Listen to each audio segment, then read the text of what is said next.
Hello, my name is Sonia Montoya, and I will be presenting my squib on the idiom "bring it on." Idioms are expressions with non-compositional meanings or with non-canonical, basically meaning non-standard grammatical forms. That aligns very closely with construction grammar because those are two tenets of construction grammar. Idioms are also non-peripheral. By that I mean that generally they've been considered to be this other category type part of language, but in reality idioms are embedded within our communication constantly, and we just don't realize it. Also, idioms distinguish native versus non-native speakers.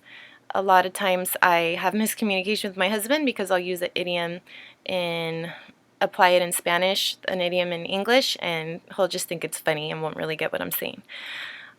Also, idioms carry a lot of meaning. They're a driving force of language, so to speak. They emphasize particular emotions, they emphasize our intentions, they have communicative functions, and they even reflect societal values.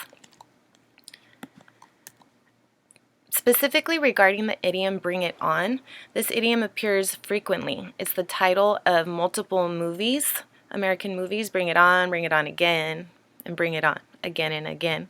I'm not sure if that's the third title of the movie, but you get the idea. It's really prevalent in our society, in American society. Also, it creates a competitive mood. So the meaning that it carries is that you're readily, almost defiantly accepting a challenge or duel when you say "bring it on." So it also reflects American culture. It reflects the value of competition and individualism. So here's an example in an informal context, which is the context it is used in. Want to race? I bet I can leave you in the dust, slowpoke. And the other person says, sure, let's race. If you want to embarrass yourself, bring it on. So that shows this how it reflects the value of competition and individualism, like, hey, I'm better than you, I can beat you. So let's continue. Also, the syntax of the idiom "bring it on" involves the canonical form of a verb plus a pronoun plus a particle.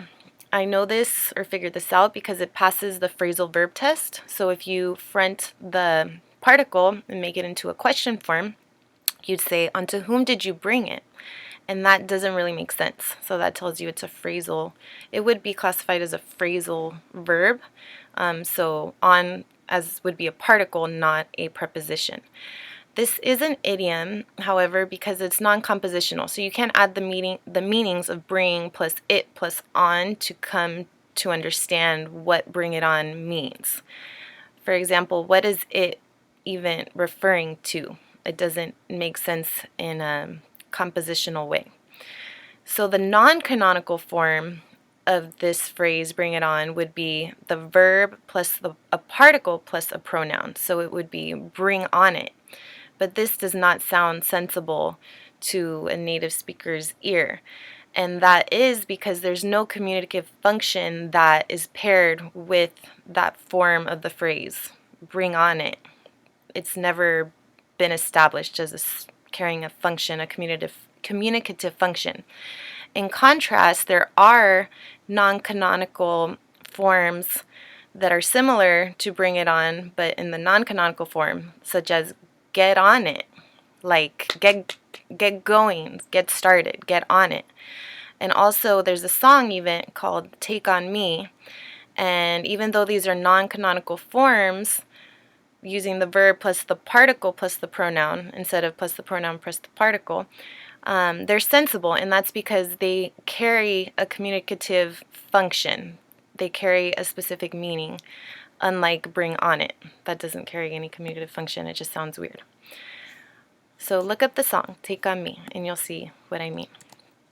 Finally, my classroom application would involve creating an engaging environment to teach it. So I would actually do an exaggerated demonstration, and I would pull a student volunteer, and say something like, hey, I bet I could beat you at arm wrestling, and see who dared to come against me, and then I would say something like bring it on, so that the exaggerated example would hopefully stick in their minds.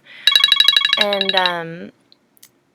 then once I did the example, I would have students do a mini role play in which they work together in pairs and they create a situation in which they use the phrase bring it on, and they would perform, quote unquote, or present their small dialogue using the phrase, and then they could give each other feedback on it, and hopefully with those various examples of its use in different contexts, it would be embedded in their language knowledge and they could actually use it in real life. So remember, when you face a challenge, tell yourself, bring it on. Thank you for listening.